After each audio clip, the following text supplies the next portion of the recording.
Assalamualaikum warahmatullahi wabarakatuh.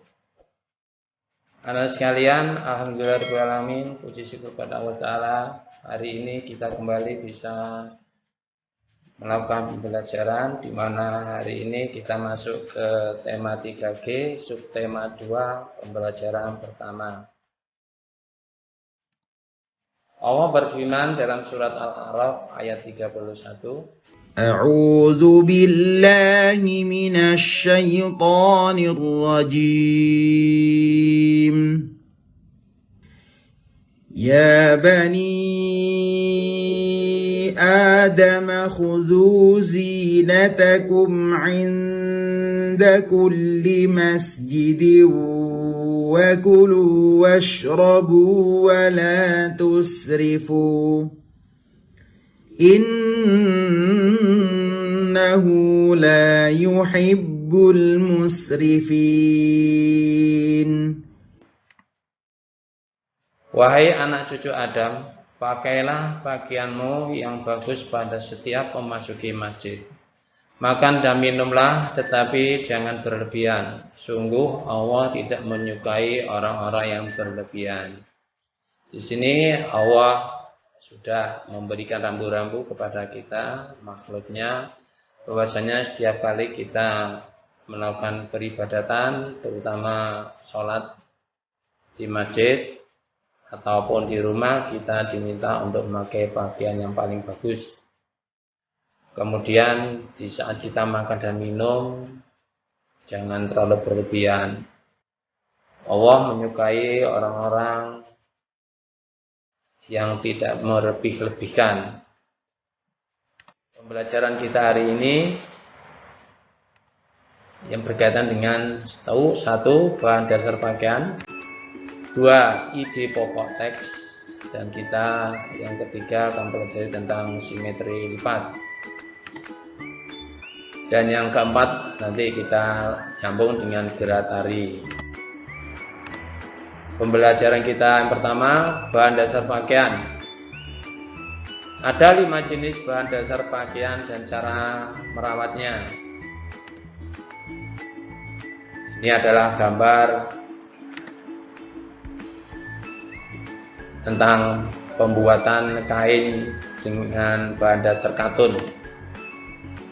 Bahan dasar katun dibuat dari serat kapas. Katun banyak digemari karena sifat bahannya yang lembut dan nyaman digunakan. Meskipun bertekstur lembut, serat katun sangat kuat dan tahan lama. Katun adalah bahan yang mudah kusut sehingga proses penyimpanannya lebih baik digantung bukan dilipat. Jadi kaos yang kita pakai kebanyakan dengan bahan dasar katun. Kenapa? Karena tidak panas dan menyerap keringat. Demikian pula dengan baju yang kita pakai, kebanyakan kita memilih dengan bahan dasar katun.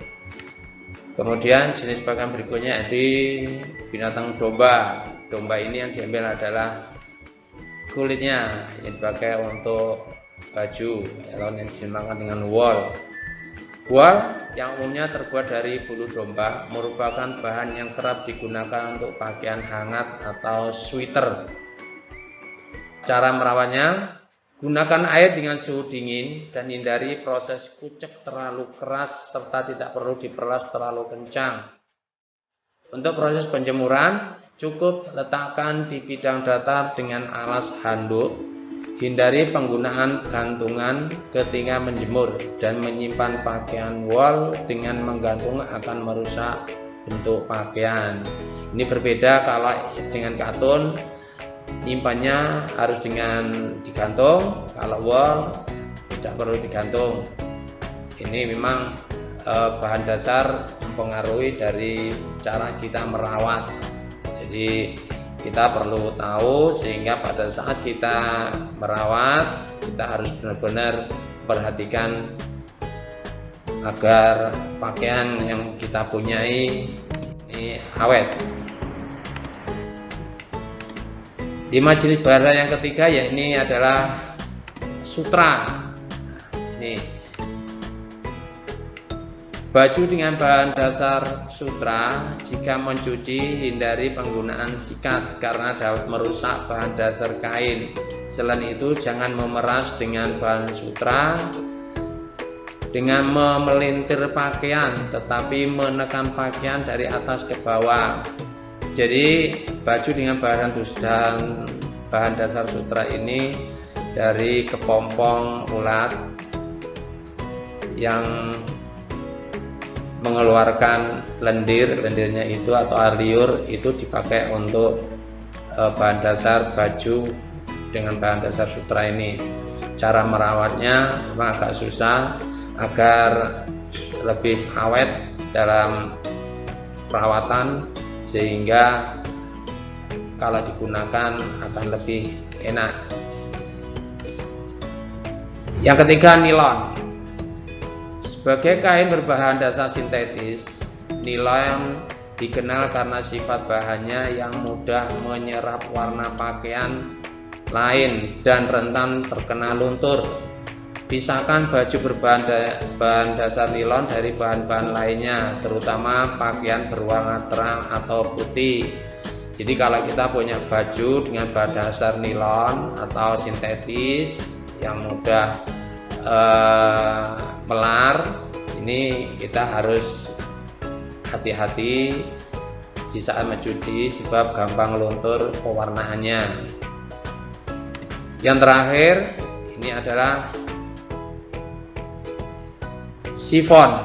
Chiffon ini agak halus dan tipis. Jenis kain ini bersifat sedikit kasar namun ringan, sehingga dapat mengikuti bentuk tubuh pemakainya. Namun dalam proses pembersihan, pisahkan bahan-bahan lainnya dengan kain yang mudah menyerap warna itu.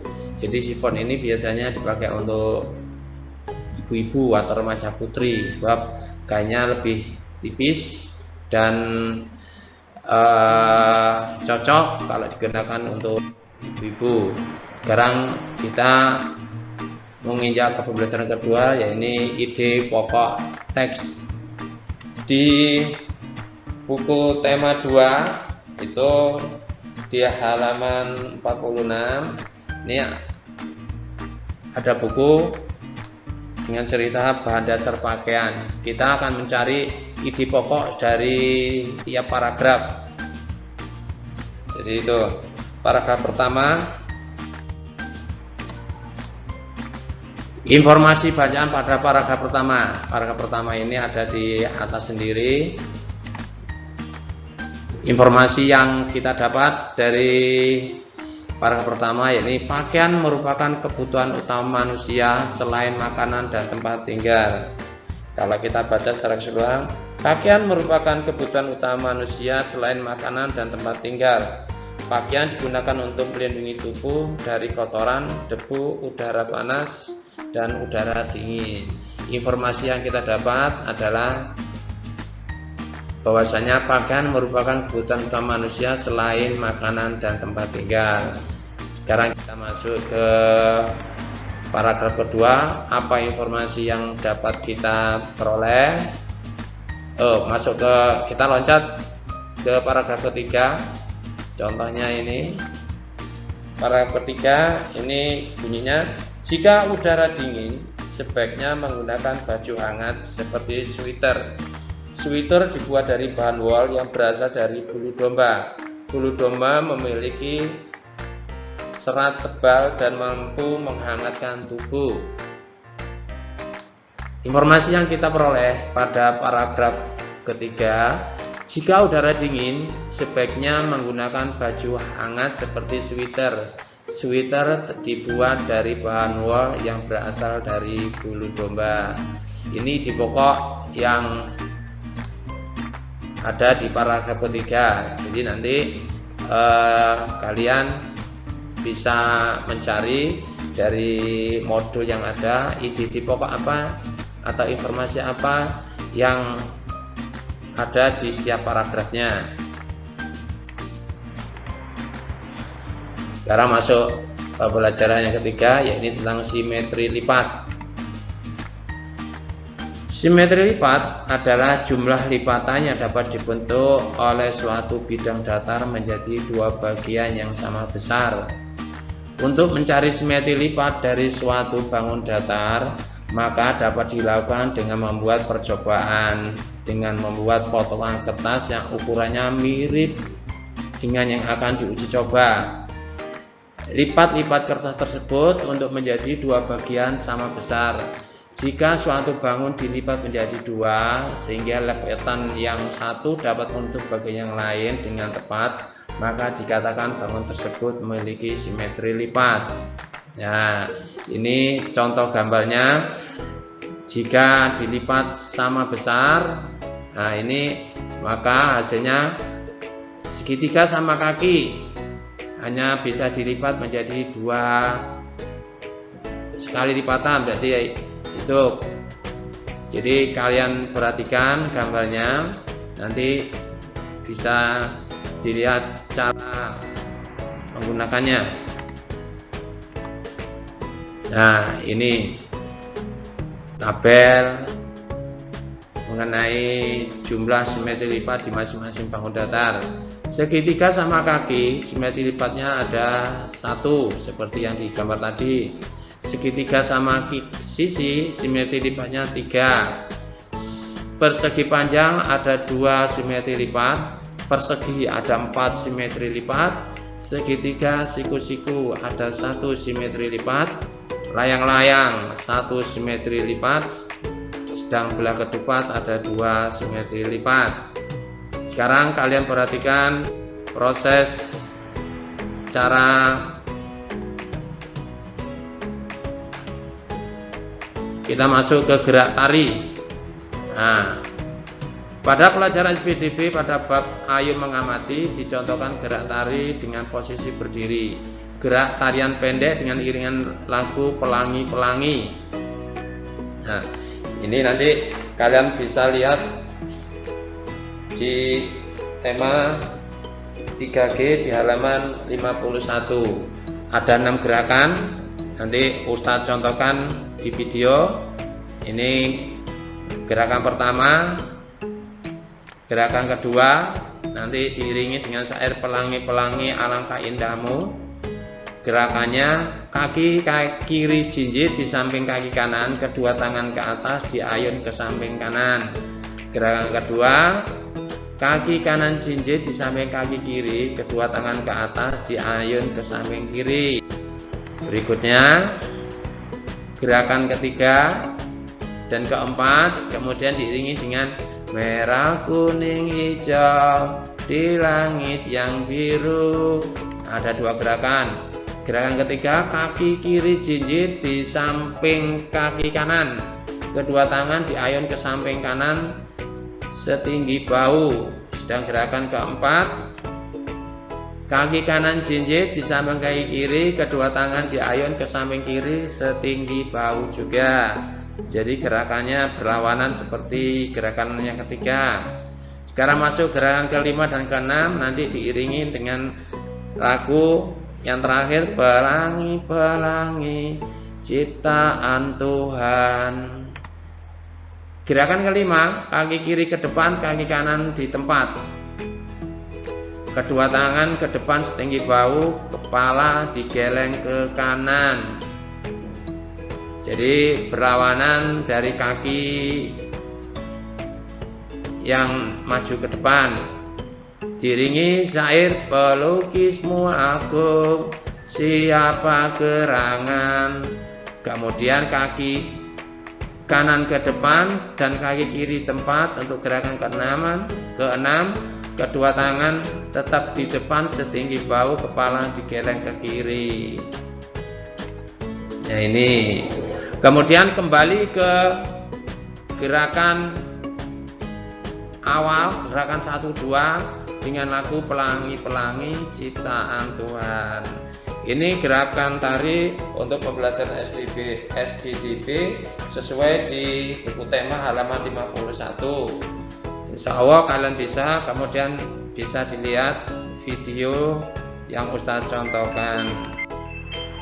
Alhamdulillah, Anak sekalian, hari ini kita mulai dengan pembelajaran pertama di tema 3G, subtema 2. Kita akan melakukan gerakan tari sesuai dengan di buku kalian nanti.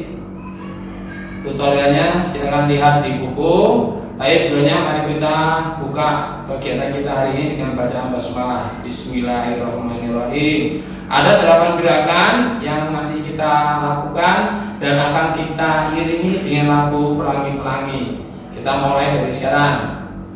Pelangi-pelangi, alangkah indahmu, merah kuning hijau di langit yang biru. Pelukismu agung, siapa gerangan? Pelangi-pelangi, ciptaan Tuhan.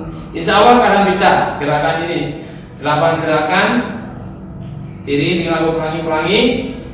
Kirim video kalian di balik kelas masing-masing. Alhamdulillahirrahmanirrahim.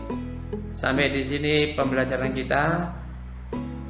Semoga kalian terus semangat di masa pandemi ini, dan moto kita memegang akidah, menebar prestasi. Assalamualaikum warahmatullahi wabarakatuh.